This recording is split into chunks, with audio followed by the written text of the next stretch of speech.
Chapitre 8. Le comédien ambulant. Malheureusement, on ne sait absolument pas ce que devint après ceci notre héros. Il fut comme effacé de la surface de la terre et on ne le vit plus à Paris. Pendant toute une année, il ne donna pas signe de vie, mais ensuite, des témoins sujets à caution affirmèrent avoir vu en Italie, dans une rue de Rome, au cours de l'été 1647, un homme qui ressemblait comme deux gouttes d'eau au directeur de théâtre en faillite, Molière. Debout sous un soleil brûlant, l'homme conversait cérémonieusement avec l'envoyé français, M. Fontenay-Mareuil. À l'automne de cette même année 1647, se produisirent en Italie, à Naples, de graves événements.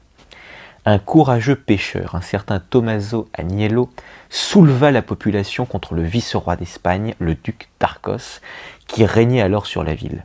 Les coups de pistolet claquèrent à travers les rues, le sang empourpra le pavé.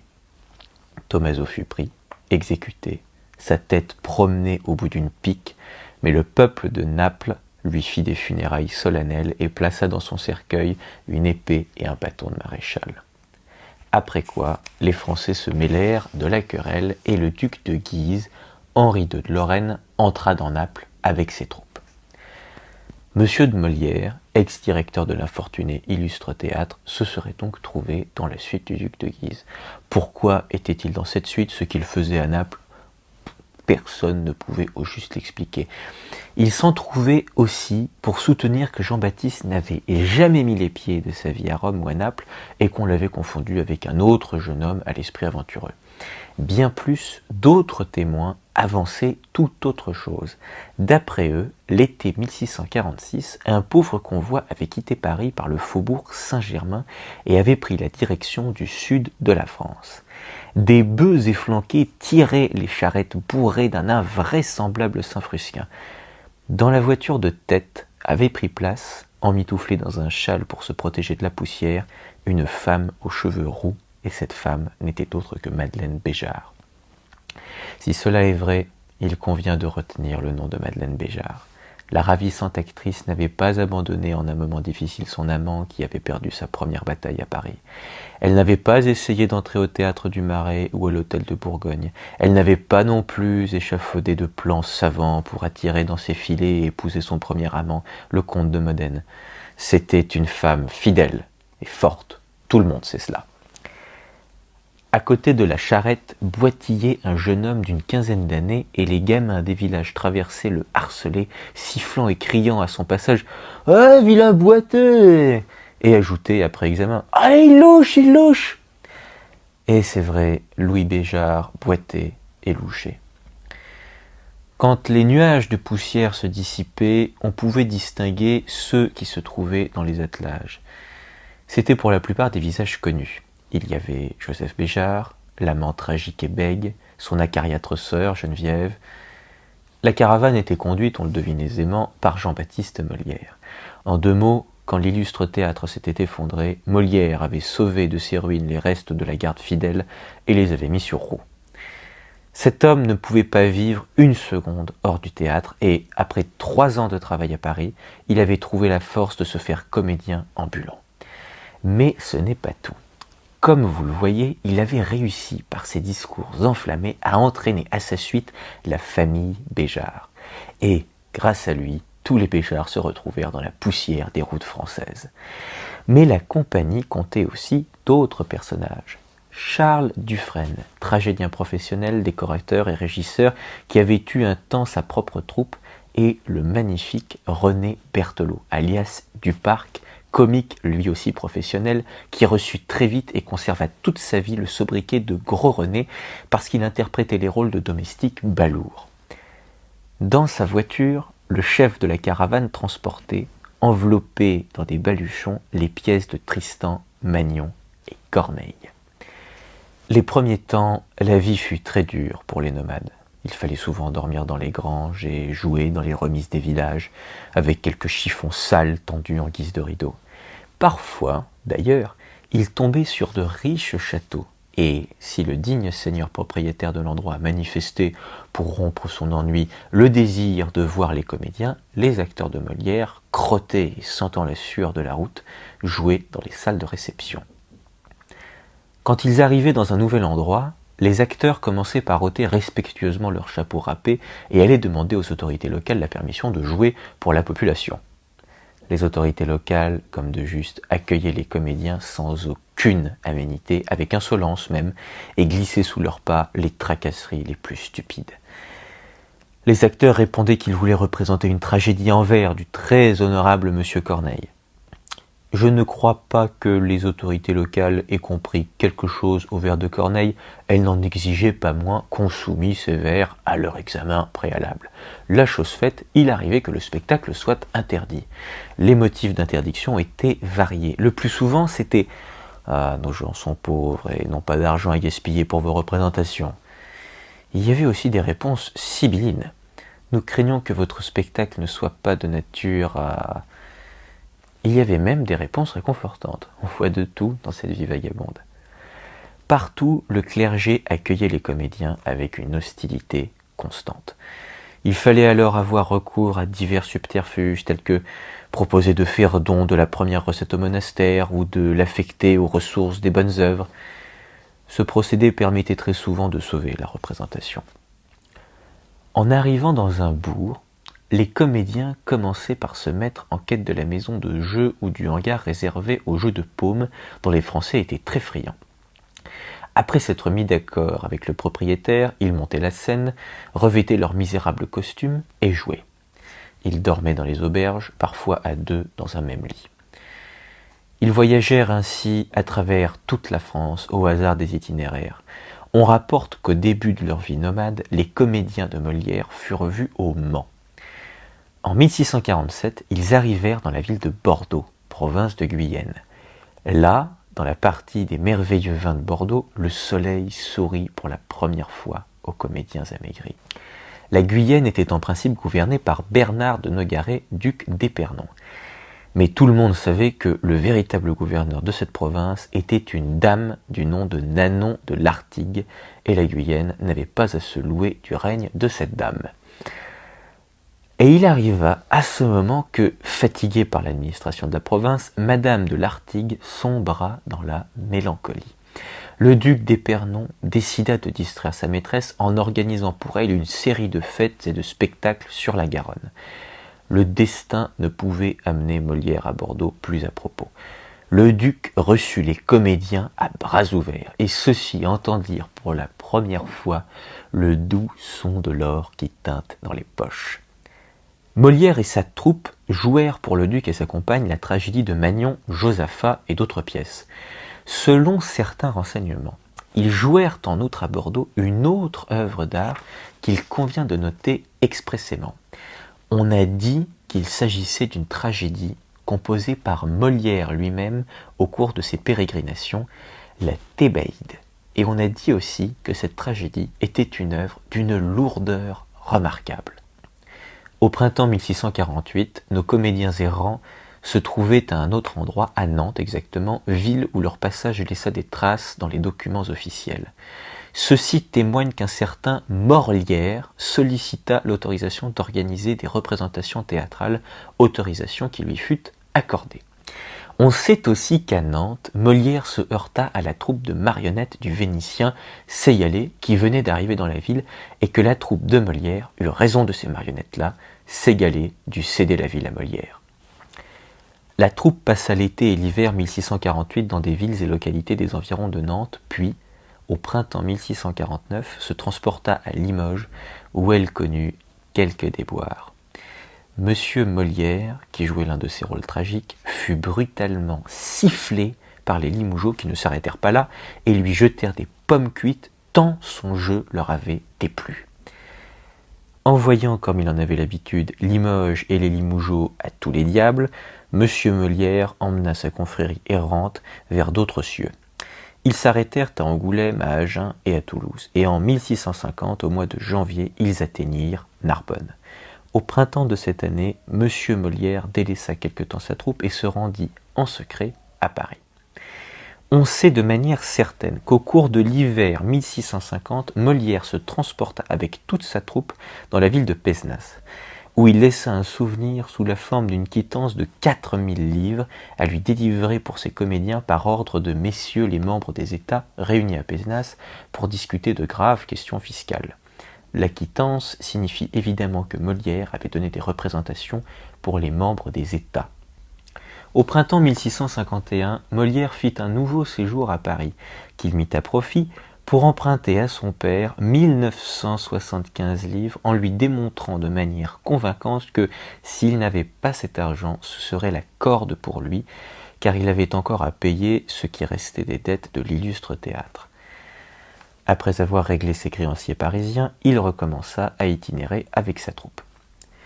Ici prend place un événement capital. Monsieur Molière s'était découvert des dispositions non plus seulement pour jouer dans des pièces, mais aussi pour en composer personnellement. Malgré l'harassant labeur journalier, Molière commença à occuper ses nuits à écrire des œuvres dans le goût dramaturgique. Il est quelque peu étonnant qu'un homme qui s'était voué à l'étude de la tragédie et qui se répertoriait dans les emplois tragiques se soit, après la malencontreuse Thébaïde, complètement détourné de la tragédie pour se mettre à écrire des farces en un acte, joyeuses et insouciantes, dans lesquelles il imitait les Italiens, qui étaient les grands maîtres en cette matière. Ces farces plurent beaucoup aux compagnons de Molière et furent introduites dans le répertoire. Dans ces farces, celui qui se taillait le plus grand succès auprès du public était Molière lui-même, qui jouait les rôles comiques et principalement Sganarelle. La question se pose, où Molière avait-il appris à faire aussi bien passer le comique sur la scène? La réponse est manifestement la suivante. À l'époque où se crée l'infortuné illustre théâtre, ou un peu auparavant, était arrivé à Paris, parmi d'autres acteurs italiens, le célèbre et talentueux interprète de l'éternel masque italien de Scaramuccia ou Scaramouche, Tiberio Fiorelli. De noir vêtu de la tête aux pieds, à la seule exception d'une fraise gaufrée qu'il portait autour du cou, noir comme la nuit, selon les mots de Molière, Scaramouche avait fasciné Paris par ses tours de virtuose et l'aisance éblouissante avec laquelle il faisait passer la rampe au texte comique et léger des farces italiennes. Le comédien débutant Jean-Baptiste Poquelin s'était présenté à Scaramouche et l'avait prié de lui donner des leçons d'art scénique. Et Scaramouche avait accepté. C'est certainement au contact de celui-ci que Molière reçut le baptême de la comédie. Et c'est encore le même qui développa en lui le goût de la farce. Ainsi, le chef de la troupe vagabonde jouait les rôles tragiques dans les tragédies des autres et les comiques dans ses farces. Et là se découvrit une particularité qui marqua notre héros jusqu'au fond de son être. Dans les rôles tragiques, il n'obtenait au mieux qu'un succès moyen et au pire, le four complet. Il faut malheureusement préciser que ce dernier cas n'était pas rare. Limoges n'était, hélas, pas la seule ville où les pommes pleuvaient sur le pauvre tragédien qui évoluait sur la scène, le front ceint de la couronne de quelques sublimes héros tragiques. Mais il suffisait que l'on donne une farce immédiatement après la tragédie et que Molière change de costume pour se transformer de César en Sganarelle, et à l'instant, l'affaire changeait du tout au tout. Le public se mettait à rire, le public applaudissait, cela se terminait en ovation et les citadins apportaient leur argent aux représentations suivantes. Après le spectacle, tandis qu'il se démaquillait ou enlevait son masque, Molière disait en bégayant dans la loge « Mais qu'est-ce que c'est que ce public de rustres, qu'il soit 3 fois maudit? Je ne comprends pas. Est-ce que les pièces de Corneille seraient mauvaises ?» ?»« Mais non, répondait-on au directeur en proie au doute. Les pièces de Corneille sont bonnes. Si encore c'était des hommes du peuple, je comprendrais, il leur faut de la farce. Mais des nobles, il y a tout de même des gens instruits chez eux. Je ne comprends pas comment on peut rire à ce galimatia. Moi, ça ne me ferait même pas sourire. Eh, monsieur Molière, lui répondaient ses camarades, l'homme a soif de rire, et un courtisan est aussi facile à mettre en joie qu'un homme du peuple. Ah, ils veulent de la farce, s'écriait l'ancien Poquelin. Très bien, on leur en donnera de la farce. Et c'était toujours la même histoire, le fiasco pour la tragédie, le succès pour la farce. Mais comment expliquer cela ? Pourquoi le tragédien faisait-il un four dans le tragique et un succès dans le comique ? Il ne peut y avoir qu'une seule explication, très simple au demeurant. Le monde n'était pas aveugle, comme le croyait Molière, qui, lui, se considérait comme voyant. C'était précisément l'inverse. Le monde voyait admirablement, et l'aveugle était Monsieur Molière. Et ce, aussi étrange que cela paraisse, depuis très longtemps. Il était le seul de tout son entourage à ne pas comprendre la chance qu'il avait eue de tomber sur Scaramuccia, car il était naturellement un acteur comique de génie, alors qu'il ne pouvait être un tragédien. Rien n'y faisait, que ce soit les tendres remarques de Madeleine ou les allusions détournées de ses camarades, le capitaine de la troupe s'entêtait à jouer les rôles qui n'étaient pas les siens. Voilà quelle était une des causes du tragique effondrement de l'illustre théâtre. Elle se trouvait en Molière lui-même, et non chez le prédicateur de Saint-Sulpice. Et le bégaiement, si souvent relevé par ceux qui se sont intéressés à Molière, n'était pas le seul coupable. Des exercices assidus auraient pu corriger presque complètement chez un comédien passionné ce défaut d'élocution, exactement comme pour une respiration mal placée. Non, la véritable raison était l'absence totale d'étoffe tragique. Mais continuons à suivre la caravane. Dans le sud de la France, courait de village en village, de ville en ville, le bruit qu'il y avait un gamin du nom de Molière qui jouait remarquablement avec sa troupe les pièces comiques. La seule chose inexacte dans ce bruit était que Molière n'était pas un gamin. Au moment où on commença à parler de lui, il avait 30 ans passés.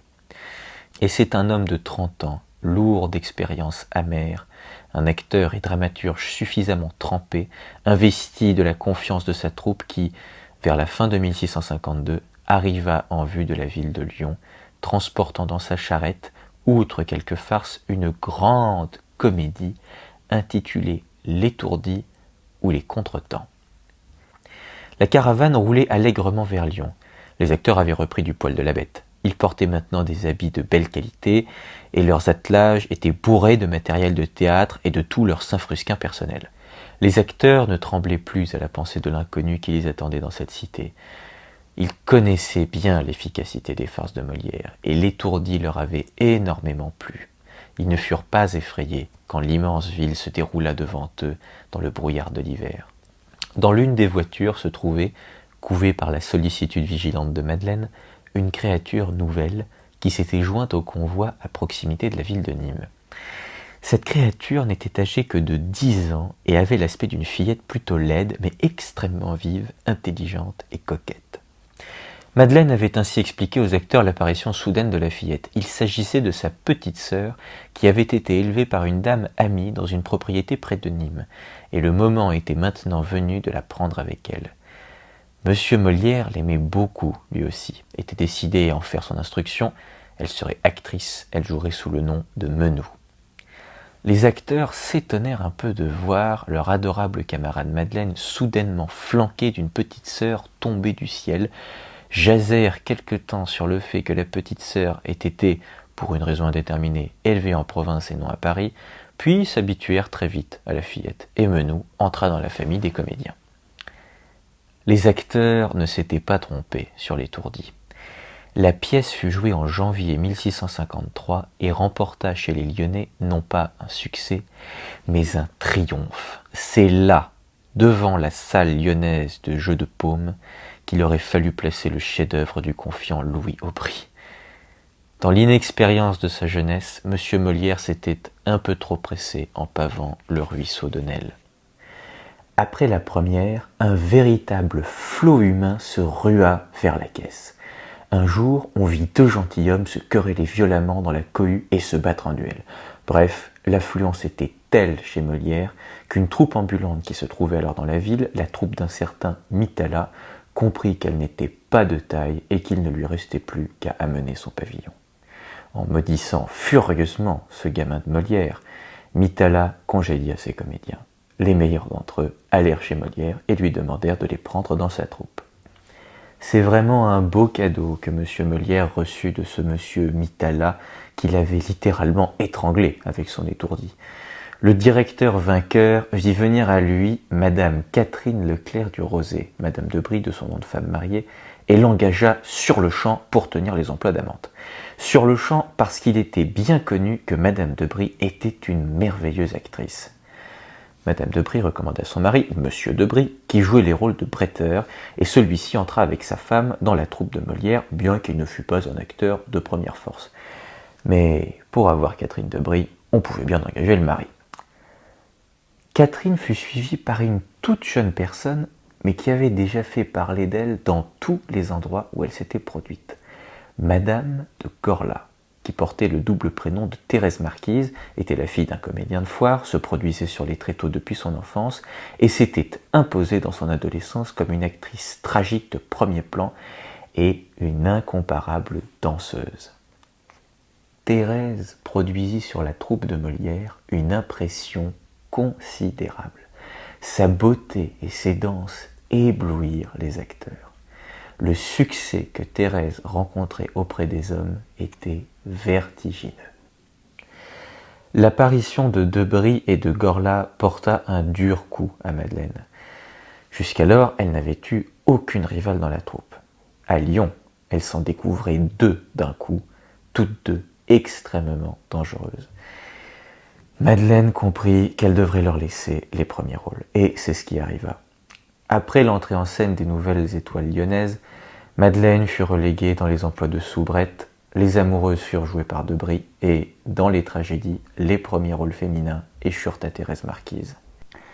L'autre blessure de Madeleine ne fut pas moins profonde. Jean-Baptiste fut le premier de ceux qui succombèrent à la beauté de Thérèse Marquise. La passion s'empara de lui, il voulut que celle-ci soit payée de retour. Et devant les yeux de Madeleine, qui avait supporté toutes les épreuves de la vie nomade, commença à se jouer le grand roman molièresque. Il se termina mal. La grande danseuse actrice repoussa Molière et fit un choix qui stupéfia tout le monde en épousant le gros du parc. Mais Molière ne revint plus jamais à Madeleine. Immédiatement après le roman avec Thérèse, se joua un autre roman avec Madame de Brie cette fois, et celui-ci fut heureux. La tendre et douce de Brie, vivant contraire de la hautaine et perfide Thérèse Marquise, demeura longtemps la secrète amie de Molière. Quand les premières passions se furent calmées, quand toutes les cartes eurent été redistribuées, quand l'amertume des premières scènes nocturnes entre Molière et Madeleine offensée fut oubliée, la troupe, enrichie de quelques éléments, recommença à jouer à Lyon et dans ses environs. L'Étourdi était un triomphe, et il convient de remarquer, parmi les autres pièces jouées, l'Andromède de Corneille, où la fillette Menou fit ses premiers pas sur la scène dans le minuscule rôle d'Éphire, rôle dont la fillette se tira fort bien en récitant ces quelques lignes de texte.